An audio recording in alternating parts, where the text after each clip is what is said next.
Senior Munford cooking show. They will help you make food like a pro. Like a pro.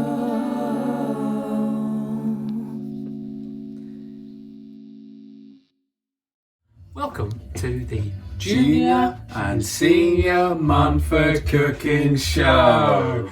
So, welcome back, guys. This week, we're going to make one of our own little recipes. It's called the breakfast curry.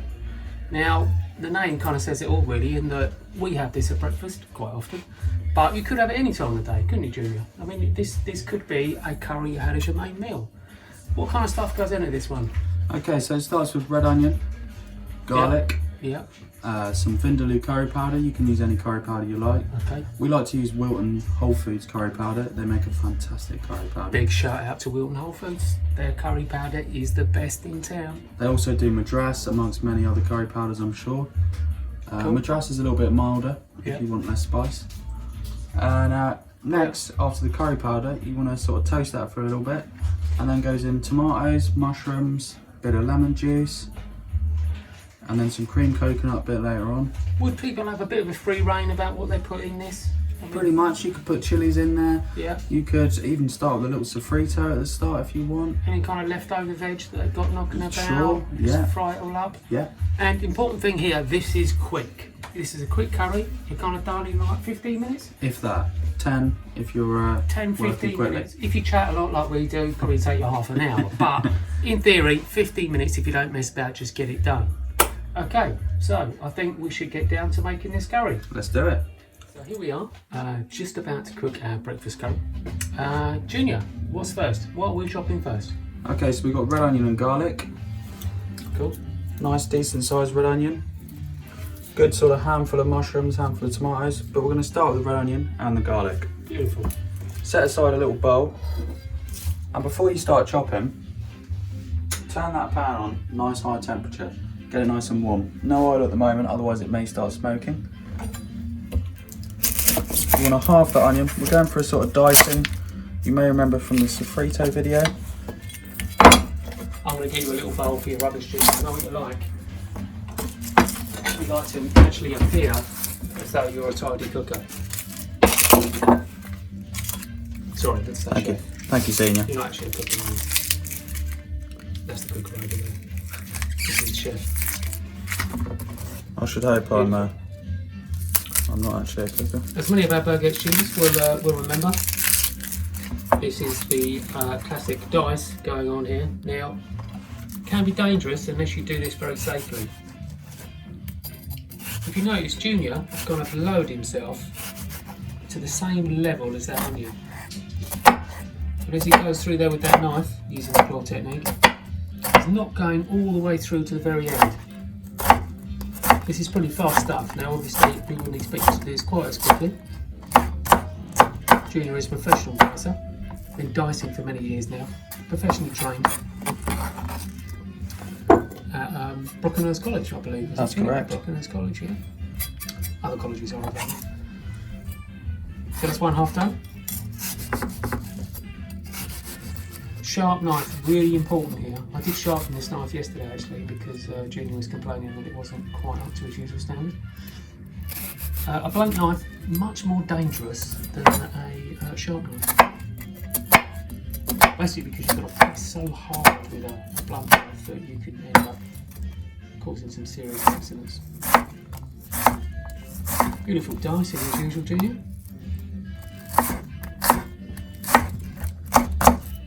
Excellent. So that's our onion, diced. He's going to put that in his little bowl, look, you see. Look at that. Beautiful. Okay, so Next is the garlic. We're just going to take that woody end off, leave the tail on. And then we're going to crush it. You can either use your hands or a knife. Always use the flat of a knife, don't hold it like that, like that. Empty first. And that just makes it really easy to peel doing that first.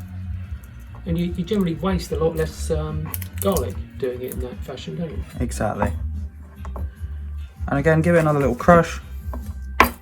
Just makes it really nice and easy to chop. Using that tunnel, I'm just rocking the knife there. Chopping kind of vertically. And then I'll just sort of spin it round 90 degrees and chop the other way. Don't worry if it's kind of roughly chopped, not too uniform. I was just going to say, Julie, are we sort of talking a rough chop here on our garlic? Pretty rough. Because we don't want this too small, otherwise it's going to burn, isn't it, in the pan with the onions. Exactly. And you just put that to one side. That goes in after the onions. Onions take a little while longer. Beautiful. And we're going to get the tomatoes and mushrooms ready now. Take the little green bits off. Put them in your bowl. Fantastic. So I would sort of say at this point, you know, tomatoes and mushrooms I think are essential for your breakfast curry, but if you want to throw in any other odds and sods you've got lying around, that's absolutely fine. But key is they've got to cook pretty quickly because these babies don't take long to cook. These mushrooms and tomatoes here, and they don't take very long to cook at all. Not at all. So what I'm doing here is I'm turning it on its side, halving it, and then I'm quartering it. One way, spinning it round, and then the other. And then I've set that aside separately from the onion on a plate.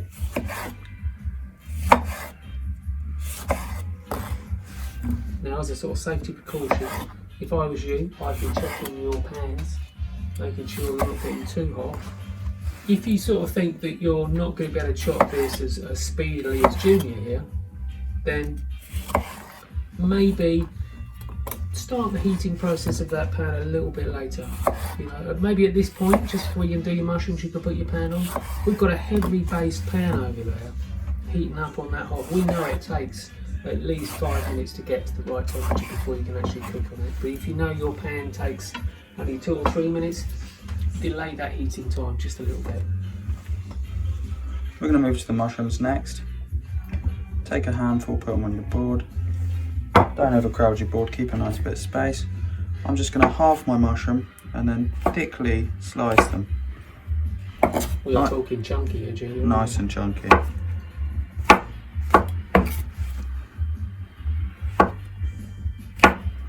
And really just through practicing this recipe I've found that this sort of sizing is the best way for cooking the ingredients so they all cook together nice and evenly. So in terms of actually cooking this, Junior, I mean, how long is this actually going to take to cook? I'd say about 10 minutes from pan to plate, really. Beautiful. As the heat's so high, we're going to use a lid as well.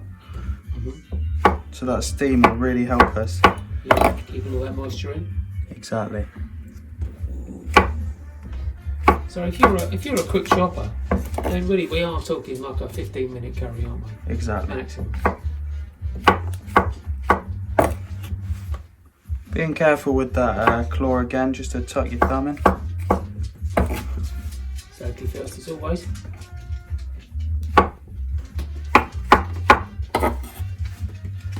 Excellent. Beautiful.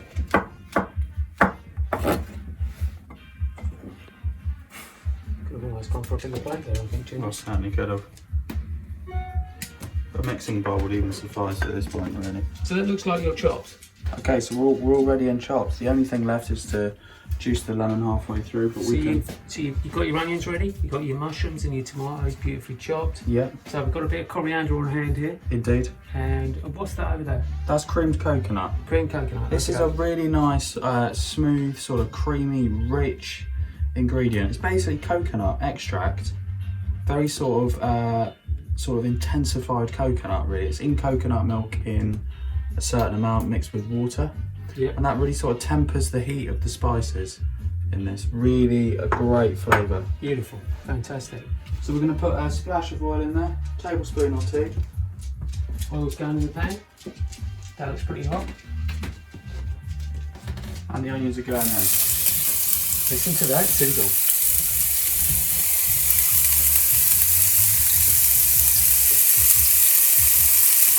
Beautiful.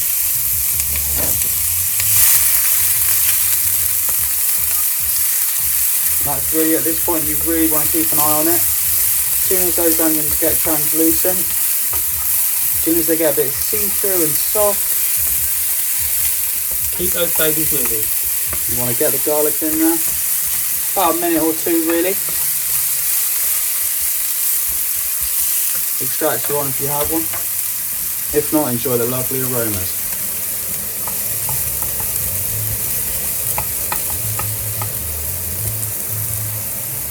And really, you don't want to let them get brown because they're going to continue cooking along with the garlic and the spices. So really, it's just as soon as they get soft. I think about a minute on this. It's had a good heat. So we'll have the garlic in now. Fabulous.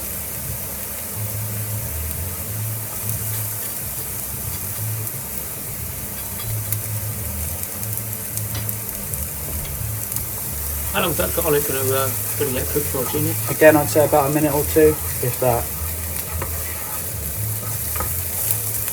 As soon as you can kind of smell it sort of soften, the smell of the garlic. The raw garlic really smells quite strong and pungent. Yeah.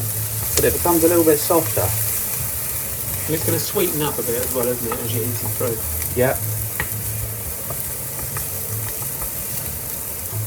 And that's about right. And we'll go to the curry powder. So a really important thing with anything powdered, you know, curry powder, paprika, anything like that, you really want to cook it in a dry pan. Would you say that's 100% correct, Junior? Absolutely. A little bit of toasting, they call it. And the dry pan is important. It sort of releases the flavours and really brings them out and softens them a bit. Without toasting, it can be quite harsh. If you throw those kind of spices in, you know, curry powders, paprikas, into a pan that's got some liquid in it, like coconut milk or tomatoes, anything like that, you can end up with a very sort of powdery tasting dish. So make sure, as Junior's quite rightly saying here, you've got to toast those spices. Very, very important. And I usually say a level tablespoon for a sort of a 2 to 3 people portion. Mm-hmm. Between 4 and 6, maybe a 2 or a heaps one. Yep. Will do you nicely. And that'll take about a minute. So just bringing your plate over.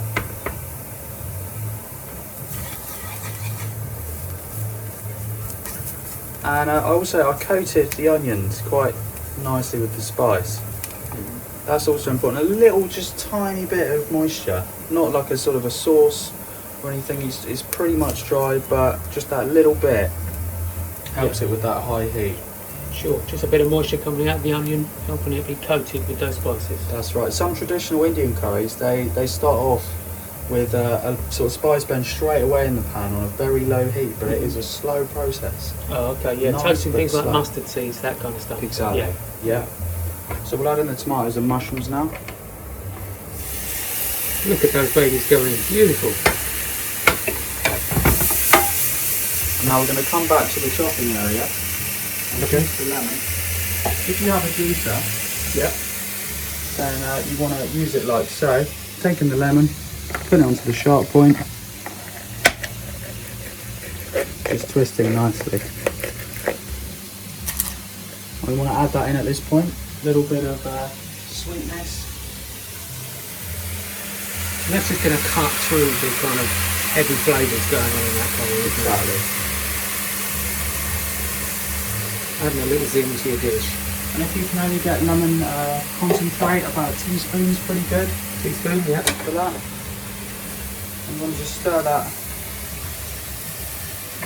together until the mushrooms have changed to a nice sort of orangey golden glow. Don't let any escape. Any runaways, get them back. There's no escape from this breakfast curry. You will be cooked. Feel free to use the handle when you stir it, tilt them. You can even, I quite like sometimes to use a couple of spoons. I must admit, I've really started to favour the 2-spoon technique these days. It's quite effective, isn't it? Yeah, I feel a bit silly when I'm doing it, and I actually think I probably look like an idiot, but I don't care. It's like you've got a big salad, isn't it? It is like a big hot salad. Now I can already see the colours being released there. from that beautiful curry powder. It's good to do a little checklist at this point, isn't it? So we've got the garlic in there, the red onions, we've got the vindaloo curry powder, tomatoes, mushrooms. And have a little think about what's to come next. We've got the creamed coconut to go in. Yep. So whilst that's frying off, I'm just going to put the lid on there and let all that steam do the work. It'll also keep the bottom nice and wet as well. So this is just going to be this is going to reduce your cooking time and make that stuff cook a whole lot quicker, isn't it? Exactly. So how long's that going to be like sizzling away under that pan? Practically 5-6 minutes. 5 to 6 minutes. Beautiful. I'd say give it a couple of minutes, or just come and do your coriander, get that ready. Okay. Get your creamed coconut ready. We could be prepping the rest of our ingredients, couldn't we? We've gone for about 20 grams here, roughly. Really? I'm just chopping it into little flakes. So this is your creamed coconut, isn't it? That's right. It comes in a sort of hard block.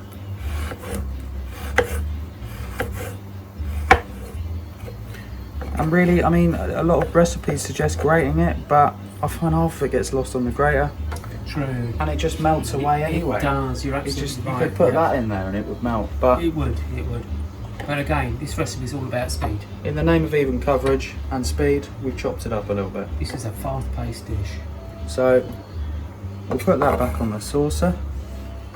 Again, saucers or bowls, whatever you can use to make that mise en place happen. I've got to say, he's a very organised chef, is our Junior, but he can half make a lot of washing up. That's what dishwashers are for, though. I Surely, you know. I have heard that. Or dishwashers, people who wash dishes. Those fellas are important too. So if folks at home couldn't get hold of any creamed coconut, are there any alternatives to the creamed coconut in this dish? Tin of coconut milk. If you want speed again, you can sort of hold the water from it.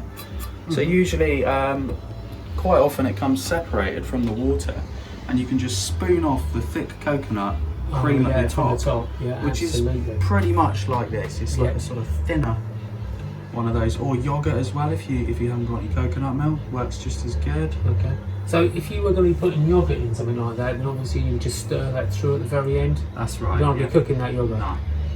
You're going to end up with a horrible curdled kind of cheesy situation, wouldn't you? So we'll get that coriander back in the bowl.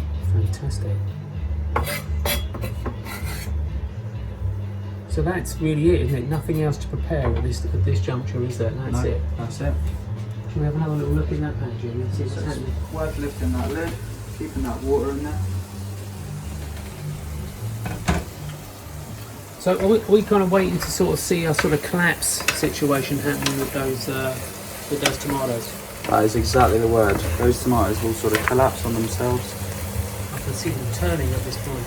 They'll practically disappear. I mean, at this point, you can almost just leave it. Once there's a little bit of moisture at the bottom, it just needs a stir every 1 or 2 minutes. Yeah. And within 10 minutes total, you'll have it ready. Just keep a lid on that pan, I suppose. Keep Exactly. the heat in, keep the moisture in. Fantastic.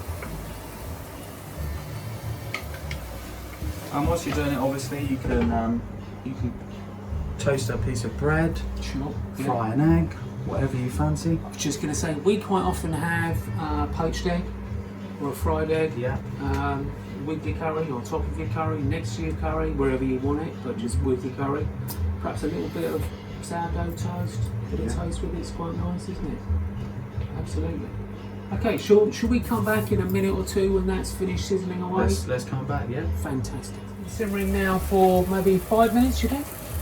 I'd say about 5 minutes total, yeah. And you can see those tomatoes have collapsed beautifully, haven't they? Time for a nice stir. Really getting to the bottom of the pan. Still got a fair bit of moisture in there. Now do we, because you're still on full heat, Junior, aren't you? Number 6. Exactly. Do we stay on full heat or can we turn it down a bit now? At this point, just before the coconut goes in, I'd suggest going to about a 3. Cool. Dropping it right down to medium, Half pound. half power. And then just sprinkle that coconut right over the top. Fantastic. Get your coriander in there. I can see that melting before my very eyes. So if people at home were using yoghurt at this point, would they turn the heat right off before you added that yoghurt? I'd say so, yeah. Because your coriander doesn't really need cooking, does it? It's literally just kind of collapsing into the dish, isn't it? That's right. And at this point, it thickens up quite a lot. That cream coconut really soaks up the moisture. And you can either leave it like this, or if you want something a little bit kind of saucier, a bit more sauce in there, you can just add a bit of water from the kettle. Marvellous. I quite often do, just a little sprinkling. Just to loosen it up a bit. Exactly. Wow. And then it's a bit closer to curry. Otherwise it's kind of, it's almost like a dal or something. Very thick. I'm going to have to shake your pan just a little bit, Jack, if you don't mind. Please do. Oh, that's beautiful, isn't it? So, would you say at this point our 15-minute breakfast curry is done? That's ready to eat, right there, right now. Season as you please. Fantastic. So, what I think we'll do then is that we'll just kind of plate this up, maybe throw an egg on top of it, cook a little bit of toast to go with it. Absolutely. Okay, we'll be back in 1 minute. Okay, so here we are, out in the Munford garden with our breakfast curry. So we've topped it here with a lightly poached egg. We've got our own chickens, so we use our own eggs from our own chickens. And we just adorned it with a little bit of coriander and lemon. Bit of a garnish. Absolutely. So, as we said before, we have this quite often at breakfast, but it doesn't have to be a breakfast curry, does it? You could kind of bulk that out, make it a little bit bigger. Any time of the day, you've got a beautiful curry. Could be served with a bit of rice. That's it. Beautiful. Anything else, Junior? I think that's all we've got to add here, really. Fantastic. Well, I think we can safely say another successful episode of the Junior and Senior Munford Cooking Show. See you next time, guys. Junior, Senior Munford Cooking Show.